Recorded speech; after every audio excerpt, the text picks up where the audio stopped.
Okay, everybody, welcome back to the Contrarian. It's my pleasure to welcome you back today to beautiful Montana. I'm in a wheat field right now, actually. You might be wondering if I might get in trouble for this, and I actually will not because I know the owners of this wheat field, and they actually wouldn't mind me doing this here. So, just for the record, talking about Warren Buffett, Michael Burry recently buying large positions in United Health and the healthcare sector as a whole. Very interesting to see. I have got a list here of Michael Burry's updated portfolio. Of course, just a couple days ago, we got news that Warren Buffett had been acquiring, this massive stake in an unnamed healthcare company, or, we didn't know what company it was actually. He'd been trimming his position in Apple. He'd been adding to an unnamed stock, and for a while, he'd been able to keep it secret. So Berkshire Hathaway didn't release this until recently, just a couple days ago. They released that they now have a 1.57-ish position in United Health, which is a healthcare insurance company, essentially. And of course, this stock has been absolutely destroyed in the last year, especially in the last 6 months. It was the company involved with the whole CEO assassination that unfortunately took place earlier this year. Kind of in line with that, there was a lot of concern regarding, is the Trump administration going to crack down on the healthcare sector as a whole? Are they kind of be able to get away with less? Is that going to hurt their bottom line? And the healthcare sector as a whole has definitely lagged pretty much everything else. Maybe oil stocks, the energy sector has really underperformed as well, but it's kind of hard to find something that has underperformed as much as the healthcare sector. And so I think Warren Buffett saw an opportunity there, decided to start acquiring a big position in United Health. And so, kind of right at the same time, we got news that Michael Burry had updated his 13F filing. Of course, Scion Asset Management is Michael Burry's hedge fund.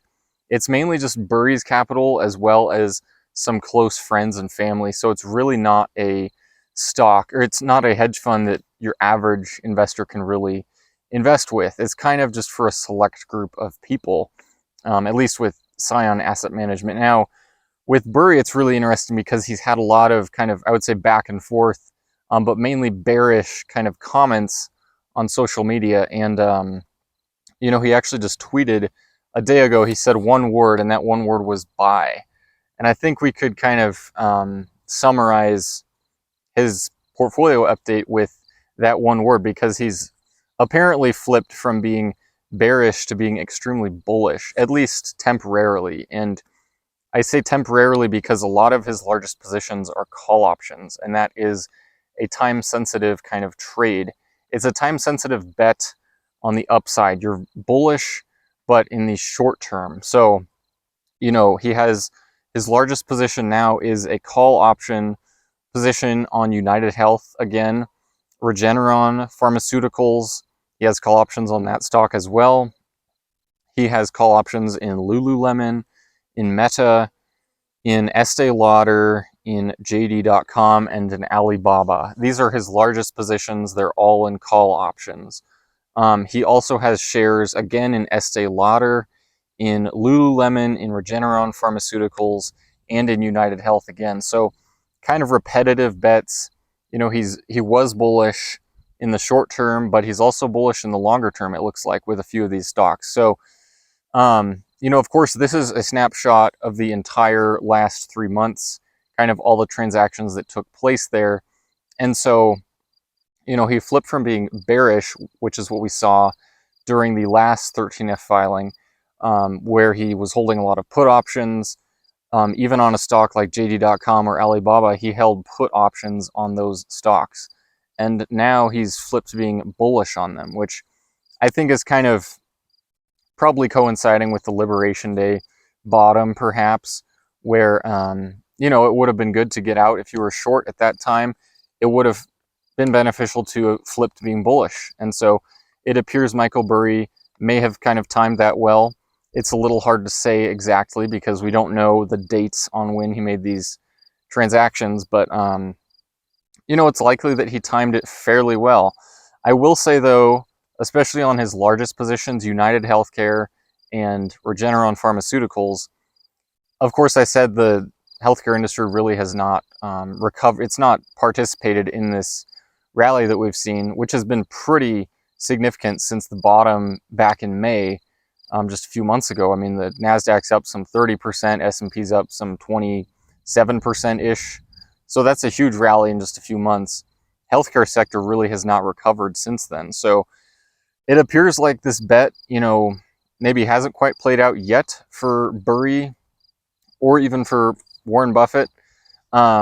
Maybe they'll continue adding to their positions in United Health. Maybe like Burry's going to add more shares. I don't know, but this might be one area where I might just not see things quite the same, not see what they're exactly seeing with the healthcare bet of theirs, recently with Warren Buffett or with Michael Burry getting into United Health. Because if anything that I've learned in the last few years with the market right now, it's that kind of momentum is the place to be, for better or for worse. So like, you could look at a stock like United Health that's been really beaten down, maybe has good fundamentals. I mean, it probably does in comparison to your average stock out there. It probably has a PE under what the composite PE multiple of the Nasdaq or S&P is, but that doesn't necessarily mean that it's a good stock to buy, even in the short term, like that it might rally. If anything, it might indicate that it's kind of continue to underperform in the coming months. So that's kind of one observation on my end, is that unfortunately value investing hasn't worked as well in the last few years. I'm sure that will change again, where value investing comes more into play, where it actually matters what the fundamentals are behind a company. Like Nvidia trading at the PE multiple that it has, kind of this crazy valuation assigned to a stock like Nvidia, which right now is by far the biggest stock. I actually called that like over a year ago, saying that Nvidia would get there, because just clearly what I just mentioned of momentum leading to more momentum. It's just totally the dynamic going on right now in the stock market, for better or for worse. Kind of for worse, I would say, because it amplifies what has performed well in the past and kind of underplays some things that, maybe are deserving of a higher valuation, which, why that kind of dynamic is existing right now probably has a lot to do with the passive investing flows. Of course, a lot of you are probably familiar with Mike Green, a guest I've had on here before, but I think what he's said the last few years has just been very prescient about passive investing, how the shift to passive has really kind of taken any kind of logical thinking out of the market. Towards just like, if money is flowing into the market, it's flowing into the largest stocks, market cap weighted, irregardless of what the fundamentals are. Or if money's flowing out, it's flowing out of those stocks in proportion. So it's just a very simple algorithm, doesn't look at underlying fundamentals, and I think it's why we've kind of seen this drive towards momentum. So bottom line, Burry just switched in the last quarter from being bearish to extremely bullish. Warren Buffett is also bullish on United Health stock. It is actually starting to rain out here. So, I mean, Montana's very inclement weather. You're kind of getting to witness that right now. And since I have addressed everything I wanted to touch on in this video, I'm going to call it good. But be sure to subscribe, because what other YouTuber would be out in a rainy day and, raining in a wheat field to record a video? So be sure to subscribe. Hope to see all of you again at some point. Thank you.